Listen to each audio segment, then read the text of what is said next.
నమస్తే, welcome to Raj news వార్తల విశ్లేషణ. వివిధ దినపత్రికల్లో ఏ వార్తలు ప్రధాన అంశాలుగా నిలిచాయి, అదేవిధంగా సోషల్ మీడియాలో ఏ వార్తలు బాగా వైరల్ అయ్యాయో వార్తల విశ్లేషణలో చూద్దాం. ముందుగా ఈనాడు దినపత్రిక చూద్దాం. ఈనాడు దినపత్రికలో ప్రధాన అంశంగా నిలిచినటువంటి వార్త అసెంబ్లీకి ఘోష్ నివేదిక అనేటువంటి ఒక వార్తనైతే ప్రధాన వార్తగా మనం చూడొచ్చు. ఇక సభలో చర్చించి అన్ని రాజకీయ పక్షాల అభిప్రాయాలను స్వీకరిస్తాం. అనంతరమే భవిష్యత్తు కార్యాచరణ కమిషన్ సూచనలు ప్రభుత్వం తప్పకుండా పాటిస్తుంది. ఇందులో ఎలాంటి శశబిషలు లేవు. ముఖ్యమంత్రి రేవంత్ రెడ్డి కాళేశ్వరం నివేదికకు మంత్రిమండలి ఆమోదం అంటూ ప్రధాన వార్తగా హెడ్లైన్స్ని అయితే మనం చూడొచ్చు. ఇక డీటెయిల్స్లోకి వెళ్తే ఊరి పేరు అంచనాలు మార్చి అవినీతికి పాల్పడి అక్రమాలకు పునాదులు వేసి నిర్మించిన కాళేశ్వరం ప్రాజెక్టు ఈరోజు కోల్పోయింది. కమిషన్ స్పష్టంగా ఈ వివరాలన్నింటినీ కూడా పొందుపరిచింది. ఈ నివేదికను రాబోయే రోజుల్లో శాసనసభ మండలిలోనూ ప్రవేశపెట్టి అన్ని రాజకీయ పక్షాలకు వారి అభిప్రాయాలను స్వేచ్ఛగా చెప్పే అవకాశం కల్పించనున్నాం. ఈ మేరకు మంత్రివర్గ సమావేశంలో నిర్ణయం తీసుకున్నాం. అందరి అభిప్రాయాలను పరిగణలోకి తీసుకున్న తర్వాత భవిష్యత్తు కార్యాచరణకు కమిషన్ సూచనలను అమలు చేయడానికి ప్రభుత్వం ముందుకు వెళ్తుంది. ఇందులో ఎలాంటి శశబిషలకు తావులేదు అని ముఖ్యమంత్రి రేవంత్ రెడ్డి నిన్న స్పష్టం చేశారు. రాజకీయ కక్షపూరిత చర్యలు చేపట్టినట్టు ఎవరి మీదనో వ్యక్తిగతంగా దేశంతోనో నిర్ణయాలు తీసుకున్నట్టు చర్చలకు తావివ్వకుండా ప్రభుత్వం పారదర్శకంగా పనిచేయాలనుకుంటుంది. కాబట్టి ఈరోజు కమిషన్ నివేదికలోని అన్ని వివరాలను మేము ముందు పెట్టామని సీఎం వెల్లడించారు. సచివాలయంలో సోమవారం ముఖ్యమంత్రి రేవంత్ రెడ్డి అధ్యక్షతన మంత్రివర్గ సమావేశం జరిగింది. ఇందులో 665 పేజీల జస్టిస్ పిసి ఘోష్ కమిషన్ నివేదికను ప్రవేశపెట్టారు. దీనిపై 3 అధికారుల కమిటీ రూపొందించిన సంక్షిప్త నివేదికను మంత్రి ఉత్తమ్ కుమార్ రెడ్డి మంత్రివర్గ సహచరులకు వివరించారు. ఇక వ్యక్తిగత నిర్ణయాలు, ఆర్థిక అవకతవకలు, డిజైన్ల నిర్మాణం, నాణ్యత లోపాలతో బ్యారేజీలకు నష్టం అనే విషయాల్లో అప్పటి సీఎం కేసీఆర్ జోక్యం, మంత్రివర్గం ముందు పెట్టకుండానే మేడిగడ్డకు పరిపాలన అనుమతి, కాళేశ్వరంపై సమర్పించిన నివేదికలో జస్టిస్ ఘోష్ కమిషన్ ప్రజెంటేషన్లో మంత్రి ఉత్తమ్ అన్నటువంటి హెడ్లైన్స్ని మనం ఈనాడు దినపత్రికలో గమనించవచ్చు. ఇక కాళేశ్వరం బ్యారేజ్ల ప్రణాళిక నిర్వహణలో అనేక అక్రమాలు అవకతవకలు జరిగాయి. అప్పటి సీఎం కేసీఆర్ ముందుగానే ఓ నిర్ణయానికి వచ్చి మేడిగడ్డ వద్ద బ్యారేజ్ నిర్మాణానికి పూనుకున్నారు. బ్యారేజ్ల రూపకల్పన నుంచి పరిపాలన అనుమతులు, నిర్మాణం వరకు అన్ని ప్రభుత్వ నిర్ణయాలు కాకుండా వ్యక్తిగత నిర్ణయాలుగా జరిగాయని జస్టిస్ ఘోష్ కమిషన్ నివేదికలో పేర్కొంది. ఇక మంత్రి ఉత్తమ్ కుమార్ రెడ్డి వెల్లడించారు.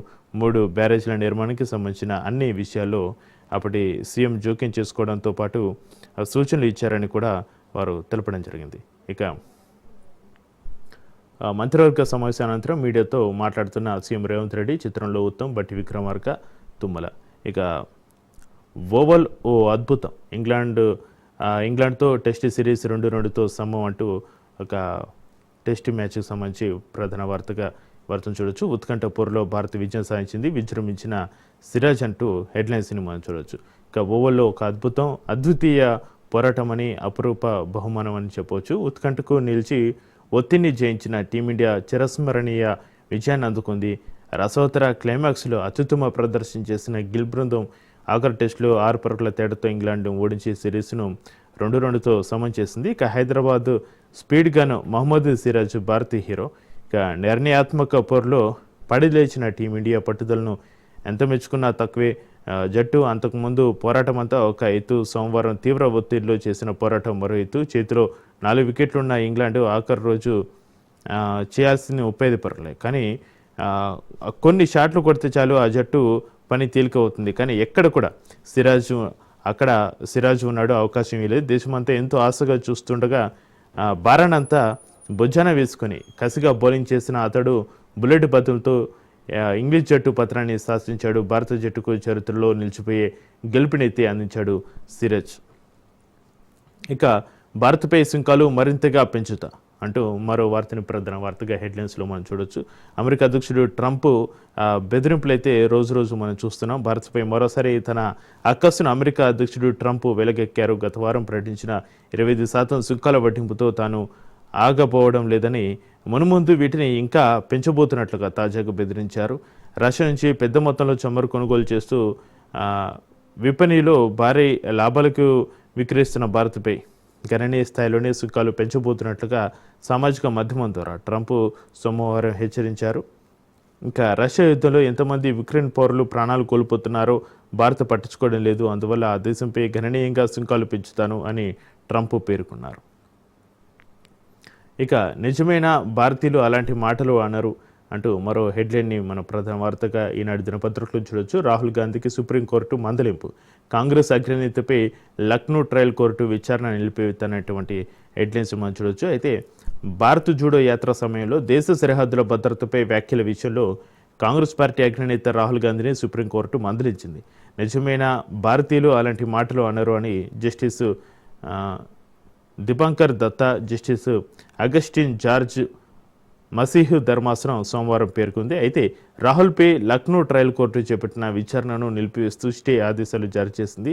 మీరు లోక్సభలో విపక్ష నేత, దేశ రక్షణతో ముడిపడిన విషయాలను పార్లమెంట్లో ఎందుకు మాట్లాడారు, సామాజిక మాధ్యమాల్లో ఎందుకు మాట్లాడుతున్నారు అని రాహుల్ గాంధీని ధర్మాసనం ప్రశ్నించింది.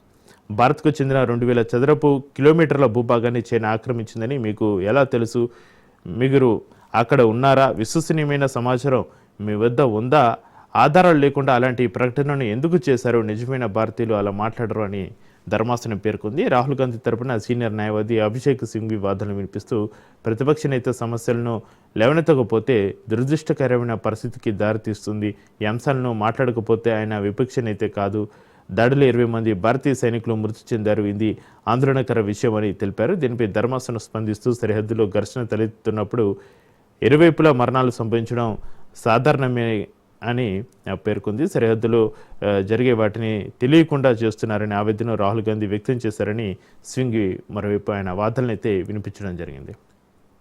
ఇక మార్గదర్శి ఫైనాన్షియర్స్పై క్రిమినల్ కేసు కొట్టివేత అంటూ మరో వార్తని ప్రధాన వార్తగా హెడ్లైన్స్లో చూడొచ్చు. అయితే మార్గదర్శి ఫైనాన్షియర్స్పై ఉన్న క్రిమినల్ ప్రొసీడింగ్స్ను కొట్టివేస్తూ తెలంగాణ హైకోర్టు సోమవారం ఉత్తర్వు తీర్పు వెలువరించింది. క్రిమినల్ కేసును కొట్టివేయాలంటూ మార్గదర్శి ఫైనాన్షియర్స్ దాఖలు చేసిన పిటిషన్లను హైకోర్టు అనుమతించింది.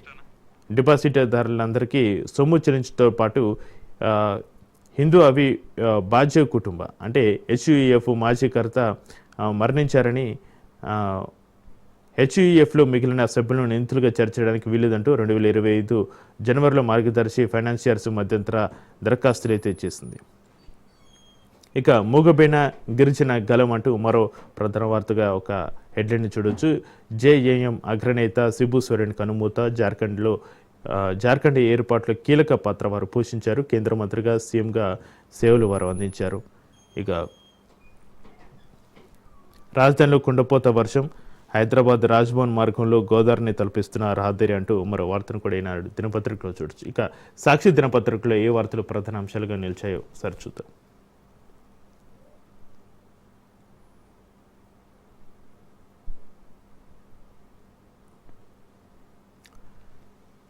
అసెంబ్లీలో పెడతాం, కాళేశ్వరం చర్చించాకే చర్యలు, ముఖ్యమంత్రి రేవంత్ రెడ్డి వెల్లడి, జస్టిస్ పీసీ ఘోష్ కమిషన్ నివేదికను కేబినెట్ ఆమోదించింది అంటూ ఈ వార్త ప్రధాన వార్తగాని దినపత్రికల్లో ప్రధాన హెడ్లైన్గా మనం చూడవచ్చు. అదేవిధంగా సాక్షి దినపత్రికలో చూసినట్లయితే ఊరు పేరు అంచనాలు మార్చి నిర్మించిన కాళేశ్వరం ప్రాజెక్టు 3 ఏళ్లకే కూలింది, ఇది పూర్తి స్వతంత్ర కమిషన్ అందరి అభిప్రాయాలు తీసుకుని నివేదిక ఇచ్చింది, కమిషన్ నివేదికపై అసెంబ్లీలో చర్చించాకే ముందుకెళ్తాం, అసెంబ్లీలో అందరూ స్వేచ్ఛగా తమ అభిప్రాయాలు చెప్పొచ్చు, ఇందులో ఎలాంటి రాజకీయ కక్ష సాధింపు చర్యలు ఉండవు, మంత్రివర్గ సమావేశం తర్వాత మీడియా సమావేశంలో ముఖ్యమంత్రి రేవంత్ రెడ్డి మాట్లాడినటువంటి మాటల్ని ప్రెస్ మీట్కి సంబంధించిన అంశాన్ని ప్రధాన అంశంగా సాక్షి దినపత్రికలో మనం చూడొచ్చు. ఇక జనంలోకి వెళ్దాం, అసెంబ్లీలో ఎండగడతామంటూ నిన్న మాజీ సీఎం కేసీఆర్ సమావేశం నిర్వహించారు. అయితే కాళేశ్వరం ఎత్తిపోతల పథకంలో అంతర్భాగమైన మేడిగడ్డ బ్యారేజ్లో 2 పియర్స్ కుంగుబాటును సాకుగా చూపిస్తూ కాంగ్రెస్ ప్రభుత్వం మొత్తం ప్రాజెక్టు స్ఫూర్తిని దెబ్బతీసేలా వ్యవహరిస్తుందని మాజీ ముఖ్యమంత్రి బీఆర్ఎస్ అధినేత కె చంద్రశేఖరరావు మండిపడ్డారు. గతంలో ప్రతిపక్ష పార్టీగా నేడు అధికార పార్టీగా కాంగ్రెస్ వెలువేస్తూ వస్తున్న అబద్ధాలను పీసీ ఘోష్ కమిషన్ నివేదిక ముసుగు వేసి బీఆర్ఎస్పై బురద చల్లే ప్రయత్నం చేస్తుందని వారు దుయ్యబట్టారు. కాంగ్రెస్ అబద్ధాలను అసెంబ్లీతో పాటు ప్రజాక్షేత్రంలోనూ ఎండగట్టాలని పార్టీ నేతలను ఆయన ఆదేశించారు. రాష్ట్ర మంత్రివర్గ సమావేశం అనంతరం CM Revanth Reddy, deputy CM బట్టి విక్రమార్క, నీటిపారుదల శాఖ మంత్రి ఉత్తమ్ కుమార్ రెడ్డి చేసిన వ్యాఖ్యలపై కేసీఆర్ ఆగ్రహం వ్యక్తం చేశారు. ఎర్రవల్లి నివాసులు కొన్ని రోజులుగా పార్టీ కీలక నేతలు కె తారక రామారావు, హరీశ్రావు, జగదీష్ రెడ్డితో పాటుగా మిగతా నేతలతోటి వరుస భేటీలు అయితే జరుపుతున్న కేసీఆర్ సోమవారం కూడా వారితో సుదీర్ఘంగా సమావేశమయ్యారు.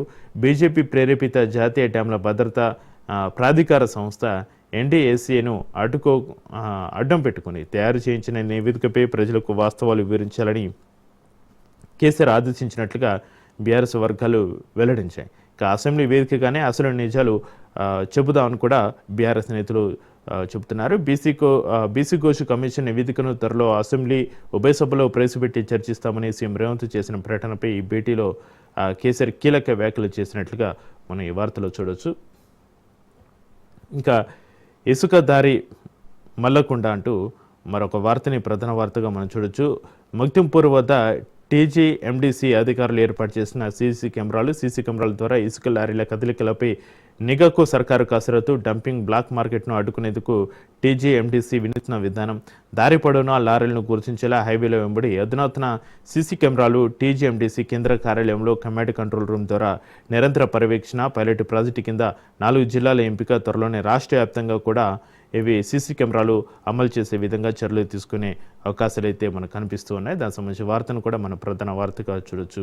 ఇక చంద్రబాబుతో వెంకటేష్ నాయుడు సూత్రధారి చంద్రబాబే, పాత్రధారులు టీడీపీ వర్గీయులే, ఇది రెడ్ బుక్ కుట్ర కపట నాటకం అంటూ ఇంకా సాక్షి దినపత్రికలో వార్తను ప్రధాన వార్తగా మనం చూడొచ్చు. ఏపీకి సంబంధించి తీగల విజేందర్ రెడ్డి సహకారంతోటే 11 కోట్ల జప్తు డ్రామా. ఈయన టీడీపీ నేత తీగల కృష్ణారెడ్డి సోదరుని కుమారుడు. చంద్రబాబు లోకేష్లకు అత్యంత సన్నిహితుడు వెంకటేష్ నాయుడు. వారి డైరెక్షన్లోనే నోట్ల కట్టల డెన్ డ్రామా. లోకేష్ బినామీ ఎంపీ కేసినేని చిన్ని వ్యాపార భాగస్వామి రాజ్ కేసిరెడ్డి ఆయన బెదిరించి అబద్ధపు వాగ్మూలం కోసం సిట్టు కుట్ర, అందుకే లేని కుంభకోణం ఉన్నట్టుగా చూపించే కుతంత్రం అంటూ సాక్షి దినపత్రికలో చంద్రబాబుతో వెంకటేష్ నాయుడు కలిసినటువంటి ఒక ఫోటోని హైలైట్ చేస్తూ ఒక వార్తని అయితే రాయడం జరిగింది. దానికి సంబంధించి వార్తని హెడ్లైన్లో మనం చూడొచ్చు.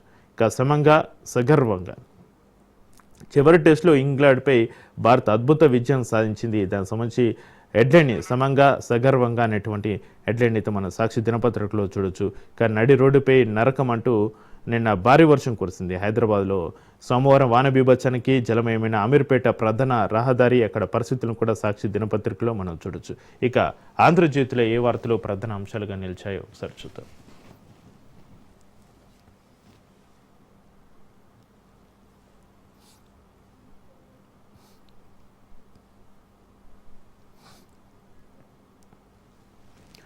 ఊరు మార్చి పేరు మార్చి అని ఆంధ్రజ్యోతిలో మనం హెడ్లైన్ని ప్రధాన వార్తగా చూడొచ్చు. అవినీతి పునాదులతో కాళేశ్వరం నిర్మాణం అందుకే కూలిందని నివేదిక స్పష్టం చేసింది.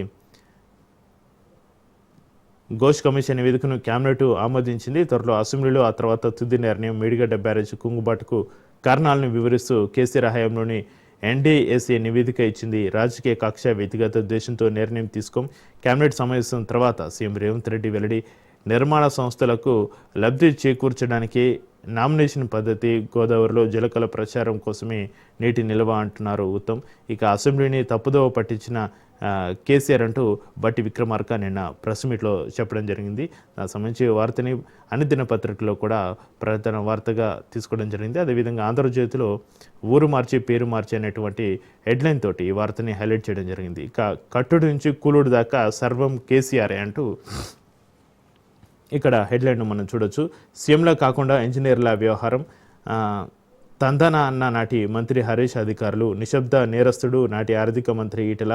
నిపుణుల కమిటీ నివేదికను కావాలని తొక్కిపెట్టారు. కేబినెట్ ఆమోదం లేకుండానే అంచనాల పెంపు. నామినేషన్పై అప్పగించి కాంట్రాక్టు సంస్థలకు లబ్ధి.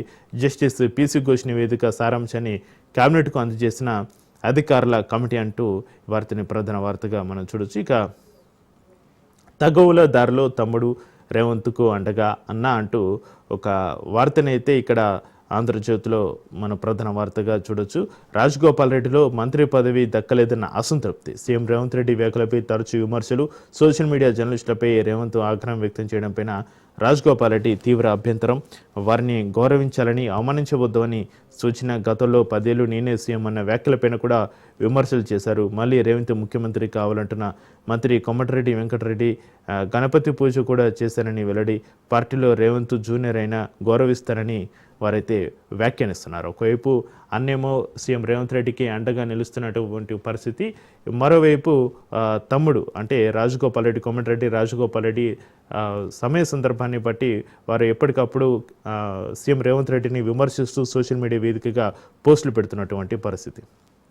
ఇంకా బీఆర్ఎస్కు గువ్వల గుడ్ బై అంటూ మరో వార్తని ప్రధాన వార్తగా మనం ఆంధ్రజ్యోతిలో హెడ్లైన్లో చూడొచ్చు. పార్టీ సభ్యత్వానికి మాజీ ఎమ్మెల్యే బాలరాజు రాజీనామా, కేసీఆర్కు లేక 9న బీజేపీలో చేరేందుకు ఏర్పాట్లు, కమలంతో కారు కలవనుందని ఈ నిర్ణయం, అదే పార్టీలో మర్రి బీరం అంటూ ప్రచారం. ఖండించిన జనార్దన్ రెడ్డి, హర్షవర్ధన్ రెడ్డి. కాంగ్రెస్లో చేరిన మాజీ ఎమ్మెల్యే కొండబాల, అస్తంను వీడి బీజేపీలో చేరనున్న అబ్రహం అంటూ ఇక బీఆర్ఎస్ పార్టీకి ఇది ఒక షాక్ అని మనం చెప్పొచ్చు. ఇక స్థానిక సంస్థల ఎన్నికలు సన్నాహాలు జరుగుతున్న వేళ ప్రతిపక్ష బీఆర్ఎస్కు ఎదురుదెబ్బ తగిలిందని కూడా మనం చెప్పవచ్చు. అసెంబ్లీ పార్టీలో కీలకంగా వ్యవహరించిన అచ్చంపేట మాజీ ఎమ్మెల్యే నాగర్ కర్నూలు జిల్లా బీఆర్ఎస్ అధ్యక్షుడు గువ్వల బాలరాజు ఆ పార్టీకి రాజీనామా చేయడం ఆ పార్టీకి కొంతమేర నష్టం. ఈ మేరకు ఆయన తన రాజీనామా లేఖను పార్టీ అధినేత కేసీఆర్కు పంపించారు. శనివారం ఈ బాలరాజు తన రాజీనామా లేఖను పంపించినట్లు, అయితే ఆయనను బుజ్జగించేందుకు బీఆర్ఎస్ అధిష్టానం ప్రయత్నించినట్లుగా తెలుస్తుంది. కానీ బాలరాజు మాత్రం తన రాజీనామా విషయంలో పునరాలోచన లేదని చెప్పినట్లుగా తెలుస్తోంది. ఇంకా ఎప్పుడైనా ఎవరినైనా అరెస్టు చేయవచ్చు అంటూ మరో వార్తని ఆంధ్రజ్యోతిలో ప్రధాన వార్త హెడ్లైన్స్లో చూడవచ్చు. బీఆర్ఎస్పై కాంగ్రెస్ కుట్ర, ఆందోళన చెందవద్దు. ఫామ్ హౌస్లో పార్టీ నేతలతో కేసీఆర్ సమావేశం, కాళేశ్వరం నిధులపై 6:30 గంటలకు పైగా చర్చ. కేటీఆర్, హరీష్, జగదీష్, ప్రశాంత్ హాజరయ్యారు. దుష్ప్రచారాన్ని తిప్పికొట్టాలని పిలుపు. నేడు Harish Rao power point presentation ఉండనుందని కూడా మనం తెలుస్తుంది. దానికి సంబంధించి వార్తను ఆంధ్రజ్యోతిలో మనం చూడొచ్చు. ఇక మరోవైపు ఇది రాజకీయం కాదు, బీసీల ఆత్మగౌరవ పోరాటం అంటూ మరో హెడ్లైన్ చూడొచ్చు. కామారెడ్డి డిక్లరేషన్ అమలు చేయాలి, 42% రిజర్వేషన్లకి ఢిల్లీలో దీక్ష చేస్తాం. ఇందిరా పార్క్ వద్ద నిరాహార దీక్షలో కవిత, హైకోర్టు అనుమతి లేకపోవడంతో విరమణ అంటూ ఆ వార్తని ప్రధాన వార్తగా మనం చూడొచ్చు. ఇక మాజీ సీఎం జేఎంఎం వ్యవస్థాపకుడు సిబు సోరెన్ కన్నుమూత, కిడ్నీ వ్యాధికి చికిత్స పొందుతూ ఢిల్లీలో ఒక ఆసుపత్రిలో వారు తుది శ్వాస విడిచారు. దానికి సంబంధించిన వార్తను కూడా మనం ప్రధాన వార్తగా చూడొచ్చు. ఇక కుండపోత వర్షం, హైదరాబాద్ ఆగమాగం అంటూ ఒక వార్తనైతే మనం ప్రధాన వార్త చూడొచ్చు. అయితే ఇందులో అమీర్పేటలో ప్రధాన రహదారిపై పోటెత్తిన వరదను కూడా మనకి ఆంధ్రజ్యోతిలో మనం చూపించడం జరిగింది. చెరువులను తలపించిన రహదారులు, లోతట్టు ప్రాంతాలు జలమయం, కొట్టుకుపోయిన ద్విచక్ర వాహనాలు, పలు ప్రాంతాల్లో స్తంభించిన ట్రాఫిక్. రేపు ఎల్లుండి పలు జిల్లాలకు అలర్ట్. శ్రీశైలానికి 1,00,000 క్యూసెక్ల ఇన్ఫ్లో అంటూ వార్తని మనం ప్రధాన వార్త చూడొచ్చు. ఇక భారత్పై మరిన్ని సుంకాలు, రష్యా చమురు కొనుగోలే కారణం.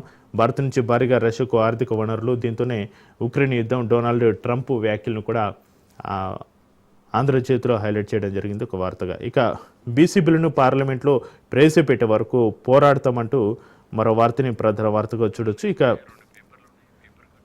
ప్రత్యేక రైల్లో ఢిల్లీకి వెళ్తున్న మీనాక్షి, మహేష్ గౌడ్, మంత్రులు పొన్నం, వాకటి శ్రీహరి అంటూ వార్తని మనం చూడొచ్చు.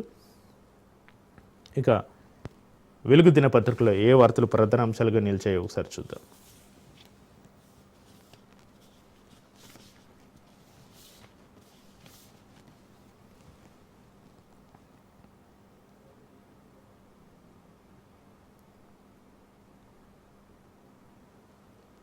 అసెంబ్లీకి కాళేశ్వరం రిపోర్టు అంటూ వెలుగు దినపత్రికలో ఈ వార్తని మెయిన్ హెడ్లైన్లుగా తీసుకోవడం జరిగింది. కమిషన్ సిఫార్సుల మేరకు బాధ్యులపై చర్చలు, ఉభయ సభలో చర్చించేందుకే భవిష్యత్తు కార్యాచరణ, కేబినెట్ భేటీలో నిర్ణయం అంటూ ఇక ఇది స్వతంత్ర కమిషన్ రిపోర్టు. కాళేశ్వరం కమిషన్పై బీఆర్ఎస్ చేస్తున్న విమర్శలను మీడియా ప్రస్తావించగా వాళ్ళు అలా అనడం సహజమే, వారి తప్పులను ప్రశ్నిస్తే ఇలా మాట్లాడడం వారికి అలవాటే అని సీఎం రేవంత్ రెడ్డి బదులిచ్చారు. ఇది రాజకీయ పార్టీ నివేదిక కాదు, రాష్ట్ర ప్రభుత్వం ఇచ్చిన నివేదిక కూడా కాదు. సుప్రీంకోర్టు జడ్జిగా, లోక్పాల్ చైర్పర్సన్గా పనిచేసిన జస్టిస్ పినాకి చంద్రఘోష్ నేతృత్వంలోని స్వతంత్ర న్యాయ విచారణ కమిషన్ ఇచ్చిన రిపోర్ట్ అని ఆయన స్పష్టం చేశారు. 16 నెలల పాటు అందరికీ అవకాశం ఇచ్చి అందరి వాదనలు విన్న తర్వాతే కమిషన్ ఈ నివేదిక అందజేసిందని పేర్కొన్నారు. కమిషన్ నివేదికపై ఎవరు ఏ రకంగా స్పందించారు, ఎలా విశ్లేషిస్తారనేది వారి విజ్ఞతకే వదిలేస్తున్నానని ఆయన తెలిపినటువంటి పరిస్థితి నిన్న ప్రెస్ మీట్లో. దానికి సంబంధించిన వార్తను వెలుగు దినపత్రికలో హైలైట్ చేయడం జరిగింది. ఇక హైదరాబాద్ బాద్షా అంటూ ఇంగ్లాండ్తో 5వ టెస్టులో ఇండియాను గెలిపించిన Siraj player of the match అవార్డును సొంతం. ఇక 2-2తో సిరీస్ డ్రా అంటూ వెలుగు దినపత్రికలో నిన్న టెస్ట్ మ్యాచ్కి సంబంధించి వార్తని మనం ప్రధాన వార్తలు చూడొచ్చు. ఇక దంచి కొట్టింది హైదరాబాద్లో 3 గంటల పాటు కుండపోత. కుత్బులాపూర్లో అత్యధికంగా 15.15 సెంటీమీటర్లు. ఈ సీజన్లో ఇది అత్యధిక వర్షపాతం. చెరువులను తలపించిన రహదారులు, నడుంలోతు నీళ్లలో ముందుకు కదలని వాహనాలు, కిలోమీటర్ల మేర ట్రాఫిక్ జామ్, తీవ్ర ఇబ్బందులు పడ్డ వాహనదారులు, పలుచోట్ల పిడుగులు, విరుగుపడిన చెట్లు, నారంలో జనజీవనం అతలకుతలమైనటువంటి పరిస్థితి. దానికి సంబంధించి వార్తను కూడా వర్షానికి సంబంధించి వార్తను ప్రధాన వార్తగా హైలైట్ చేయడం జరిగింది. ఇక బీజేపీలోకి బీఆర్ఎస్ మాజీ ఎమ్మెల్యేలు అంటూ ఒక క్వశ్చన్ మార్క్ని అయితే వెలుగు దినపత్రికలో మనం చూడొచ్చు. ఇప్పటికే బీఆర్ సంతోష్ను కలిసిన పలువురు లీడర్లు. తాజాగా బీఆర్ఎస్కు గువ్వల బాలరాజు రాజీనామా, 10 నుంచి 12 మంది ఒకేసారి చేరుతారనే ప్రచారం, చేరికలపై కమలం రాష్ట్ర నేతల వ్యతిరేకత అంటూ కూడా మన వెలుగు దినపత్రికలో వార్తను ప్రధాన వార్తగా చూడొచ్చు. అది కాంగ్రెస్ కమిషన్ కాళేశ్వరం ప్రాజెక్టు పనికి రాదన్నవాడు అజ్ఞాని అంటూ కేసీఆర్ తెలుపుతున్నటువంటి పరిస్థితి. ఇక రెవెన్యూ ఫామ్ హౌస్లో కేటీఆర్, హరీష్, జగదీష్ తోటి కేసీఆర్ నిన్న భేటీ అయ్యారు. ఆ వార్త కూడా ప్రధాన వార్తగా అన్ని దినపత్రికలో మనం చూడొచ్చు. ఇక బీసీ లీడర్ల చలో ఢిల్లీ, 42% రిజర్వేషన్ల సాధన కోసం నేటి నుంచి 3 రోజులు నిరసనలు ఉండనున్నాయి. ఇక కేంద్రంపై ఒత్తిడి తెచ్చేలా రాష్ట్ర ప్రభుత్వ కార్యాచరణ. నేడు పార్లమెంట్లో కాంగ్రెస్ ఎంపీల వాయిదా తీర్మానం. రేపు జంతర్ మంతర్ దగ్గర ధర్నా. 7న రాష్ట్రపతిని కలిసి వినతి పత్రం అందజేత. చర్లపల్లి నుంచి 1500 మందితో బయలుదేరిన ప్రత్యేక రైలు. వారి వెంట నాగపూర్ వరకు వెళ్లిన పార్టీ ఇన్ఛార్జి మీనాక్షి నటరాజన్, ఢిల్లీకి చేరుకున్న పీసీ చీఫ్ మహేష్ గౌడ్, మంత్రుల పొన్నం, వాకిటి శ్రీహరి, ఎమ్మెల్యేలు, ఎమ్మెల్సీలు అంటూ వార్తని ప్రధాన వార్త చూడొచ్చు. మనం ఇక్కడ వెలుగుదిన పత్రికలో గమనించినట్లయితే హైదరాబాద్ నుంచి ఢిల్లీకి ట్రైన్లో బయలుదేరిన మీనాక్షి నటరాజన్, పీసీ చీఫ్ మహేష్ కుమార్ గౌడ్, మంత్రులు పొన్నం ప్రభాకర్, వాకిటి శ్రీహరి. రాష్ట్ర నుంచి ఆయిల్ కొనుగోళ్లు ఆపుకుంటే ఇండియాపై మరిన్ని టారిఫ్లు అంటూ మాకు దేశ ప్రయోజనాలే ముఖ్యం. ట్రంప్ కామెంట్లకు విదేశాంగ శాఖ కౌంటర్ ఇచ్చినటువంటి వార్తను కూడా వెలుగు దినపత్రికలో మనం చూడొచ్చు. ఇక నమస్తే తెలంగాణలో ఏ వార్తలు ప్రధాన అంశాలుగా నిలిచాయో ఒకసారి చూద్దాం.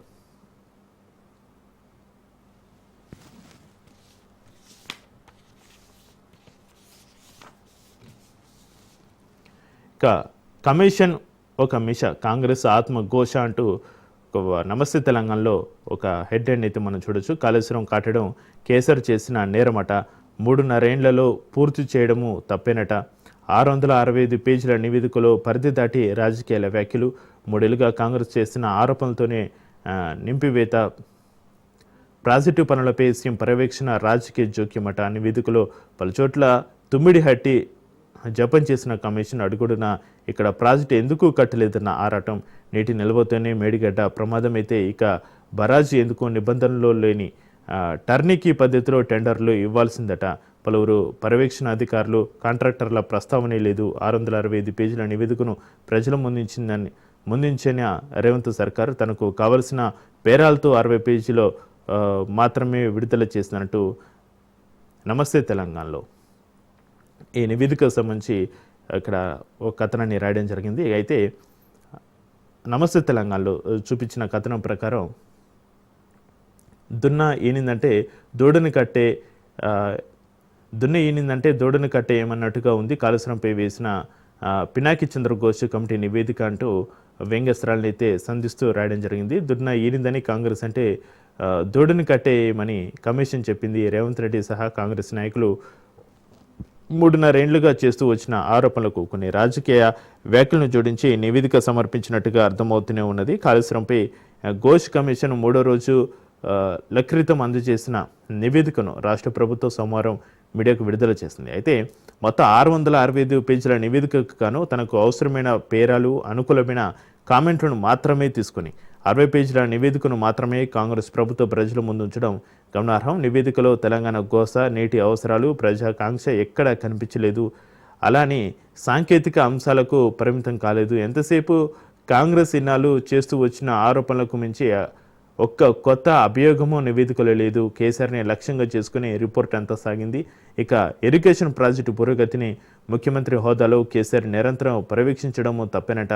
అది కూడా రాజకీయ జోక్యమేనట. మరి ప్రభుత్వ నేతలు ప్రాజెక్టులపై సమీక్షించవద్దా? చంద్రబాబు రేవంత్తో చేస్తే అడ్మినిస్ట్రేషన్ అయినప్పుడు అదే పని కేసీఆర్ చేస్తే తప్పెలా అవుతుందనే లాజిక్ను ఘోష్ కమిషన్ మర్చిపోయినట్టుంది. అసలు 3.5 ఏళ్లలో ప్రాజెక్టు పూర్తి చేయడం పైన అనుమతులు వ్యక్తం చేసిందంటూ కమిషన్ ఒక మిషా కాంగ్రెస్ ఆత్మఘోష అంటూ వార్తనైతే ప్రధాన వార్తగా మనం హెడ్లైన్లో చూడొచ్చు. ఇక అటు ప్రాణమైన పంట ఎండుతున్న వ్యధ అంటూ ఒక రైతు బాధని వ్యక్తం చేస్తూ నమస్తే తెలంగాణలో ఒక వార్తని మనం చూడొచ్చు. మేడిగడ్డ వద్ద సోమవారం వరద ప్రవాహం ఇది ప్రభుత్వం పనిగట్టుకుని వదిలివేయడంతో వచ్చిన నీళ్లు వచ్చినట్టు 85 గేట్ల ద్వారా దిగువకు వెళ్ళిపోతున్నాయి. ఇంట్లో 1,10,000 క్యూసెక్కులుగా ఉండగా అంతే స్థాయిలో నీటిని కిందికి వదిలేస్తున్నారు. మేడిగడ్డ కుంగింది, కాళేశ్వరమే కూలింది అన్నట్టుగా కాంగ్రెస్ సర్కార్ చేస్తున్న ఆరోపణలను పటాపంచలు చేస్తూ ఇంతటి వరద ఉధృతిలోనూ బరాజు స్థిరంగా నిలబడి ఉన్నది. తన ఎండిన పొలాన్ని చూపుతున్న ఈ రైతు రెడ్డబోయిన రాజయ్య కరీంనగర్ జిల్లా హుజురాబాద్ మండలం రంగాపూర్ గ్రామ రైతు. కాళేశ్వరాన్ని ఆధారంగా చేసుకుని ఎస్ఆర్ఎస్పీ నీళ్లు వస్తాయని నమ్మి నాట్లు వేశాడు. కాళేశ్వరంపై కక్షగట్టిన ప్రభుత్వ నిర్వాహకం ఫలితంగా ఆ పొలాలకు నీళ్లు రాకుండా పోయాయి. దీంతో వేసిన నారు ఎండుముఖం పట్టింది. ఎకరానికి 12,000 ఖర్చు చేశారని రైతు కన్నీరు పెట్టుకుంటున్నాడు. దానికి సంబంధించిన వార్తనైతే నమస్తే తెలంగాణలో చూపించడం జరిగింది.